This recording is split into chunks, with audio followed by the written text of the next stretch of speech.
Hi అండి, మీ దీప. ఈరోజు mini blog పచ్చి మామిడికాయలతో కారపచ్చడండి. చాలా సూపర్గా ఉంటుంది. విత్ ఇన్ 5 minutesలో మనం చేసేసుకోవచ్చు ఈ రెసిపీని. ఫ్రెష్ కాయలు అయితే చాలా సూపర్గా ఉంటుందండి, ఇంకా టేస్ట్. ఇలా చిన్న చిన్న ముక్కలుగా కట్ చేసుకోవాలండి మామిడికాయలని.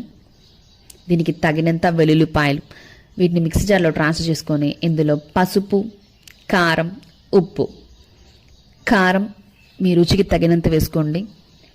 పచ్చి మామిడికాయలు కదండి, పులుపు ఎక్కువ ఉంటుంది కాబట్టి కొంచెం ఎక్కువ వేసుకుంటే కొంచెం బాగుంటుంది. పచ్చడిని బరకగా బ్లెండ్ చేసుకోవాలండి, మెత్తగా బ్లెండ్ చేసుకోకూడదు. బరకగా బ్లెండ్ చేసుకుంటే చాలా టేస్టీగా ఉంటుంది.